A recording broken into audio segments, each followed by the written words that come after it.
You got a video? Yep. All right, so here with the head trainer, Andrew, at One Health Club. Thank you so much for being a part of this interview. Just going to ask you a few questions today on kind of your career and how you got started and everything like that. Mm-hmm. So, first question I have for you is, how long have you been in the industry for? I have been in it just over 10 years. 10 years? Well, actually, I've been at this location for 10 years as it changed hands, and at Premier Fitness back, so I'd say 12 years. Okay, awesome. Did you always know that you wanted to be in like the health and wellness kind of fitness industry? Not directly, but I started, working out in the end of high school, and it was all through my college years and stuff like that. It was something that I just, as I was previous to this, I was a mechanic, but Okay. I wanted to better myself, so I took courses, and then that led to more courses, and blah, blah, blah, blah, from there. So I guess third question kind of goes hand in hand. What was like the ultimate dream, like growing up in like high school? What was like?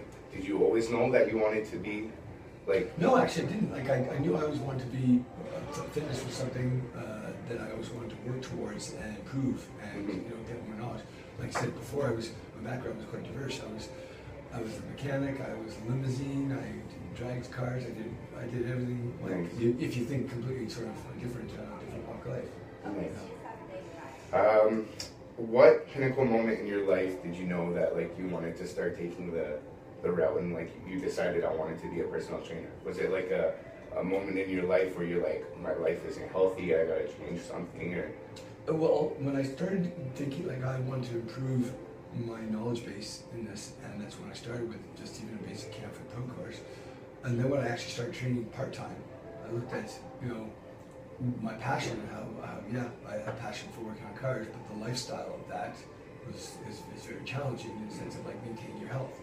And the same thing is not wanting to have like a typical desk job. In fact, working with people and improving their life and getting the results out of them became very rewarding. I'm very passionate about it. I mean, as you probably see me that I work a lot of hours, but I'm very passionate about it, so it's easy, in that sense. Thank you. Things you did not know about this job. So things that you didn't expect yourself to be doing in this career, like. So like when I first got into it? Yeah. So some aspects that you didn't really expect to be like doing as a trainer. I guess if you want to talk about, I didn't realize at first how the hours are different. Okay. Whereas say, a typical 9-to-5 job, you can work long hours, but that's sort of Main Street, get up early in the morning, go come home at a decent hour, whatever like that. It's a different aspect. One thing I didn't realize that how training usually separates from morning client till the afternoon and breaks, but at the same time, I can be my own boss. I can make my own schedule, and that's one thing that I didn't realize, but became more learning. So yes, I work a lot, but I can manipulate my own schedule. And I like that aspect. It's a lot more of a control than having to control over things. And like I was gonna say, like fitting me into like your schedule, that was awesome. I know I'm taking away some time from your lunch break right now. I appreciate that. It's not a problem. All right. So next question: some pros and cons about the industry.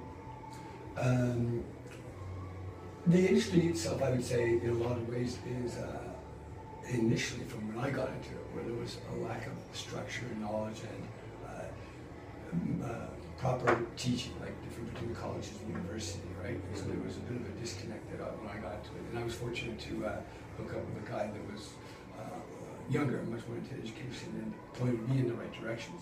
And now it's nice to see that in the pros that there's more college courses out there, there's more hands-on practical courses that bringing up the level of standard of training. That's something that we've tried to implement with having another technical director with our trainers here to work with our trainers to keep and maintain a certain level of standard that you don't see. That's typically you go to a lot of gyms and there's crappy training out there. Right? Yeah, And so sure. you see that. That's unfortunate, but that is changing. And so Yeah, that's really good.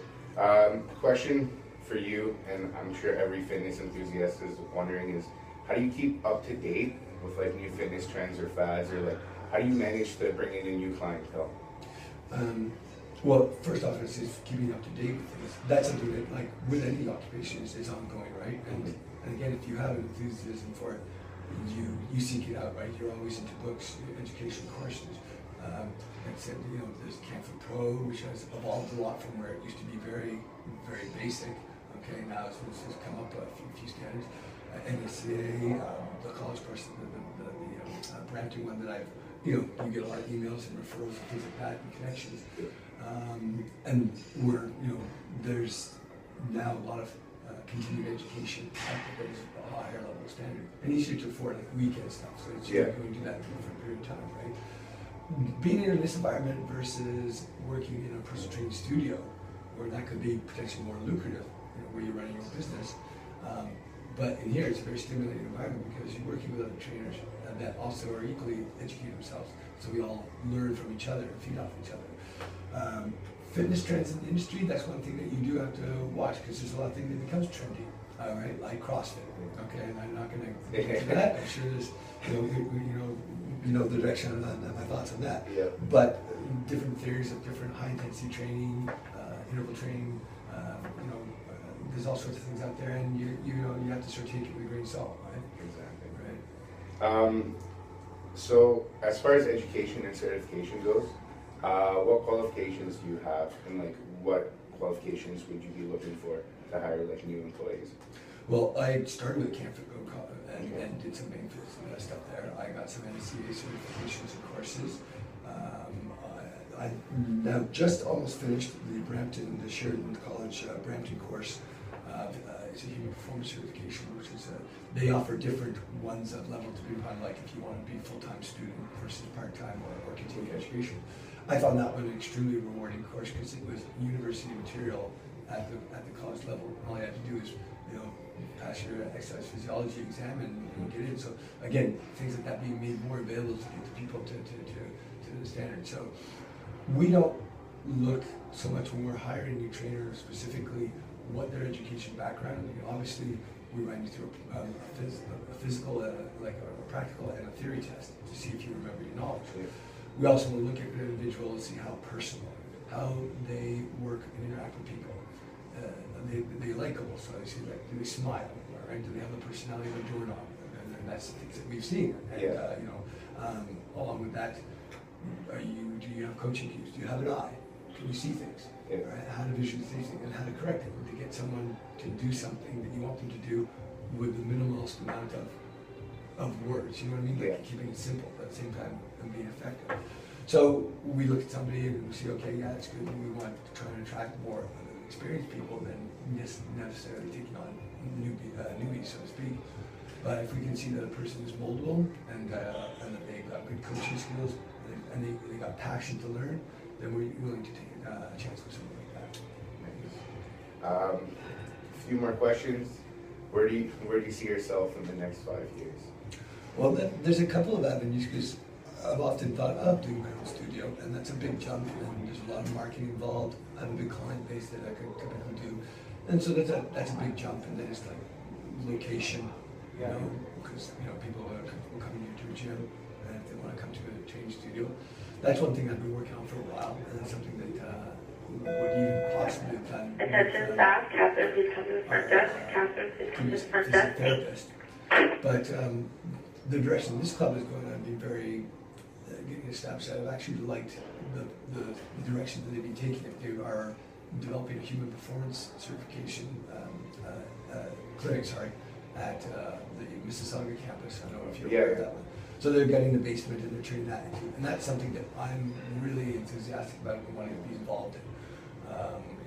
Not necessarily managing right now, but being as an extension of sort of training people or my clients and working to getting more back to what I used to do, which was team training, group training, stuff like that, which was not only more lucrative, but very enjoyable when you're working with young athletes, and there's a lot of enthusiasm. Lastly, any advice you can give to someone like me just about to graduate and entering the field? You know what? I say it's like I said, it can be a rough start, finding a place where to start. But if you look at it and if you're applying yourself, you're keen, you're enthusiastic, you're willing to learn, and try to latch on to people that are successful, right? And use them as mentors, right? Pick their brains, train with them, try to get and surround yourself with people like that, because then that's where you're going to learn, you're going to grow, right? And get experience. And So, that's basically what it comes down to. Right?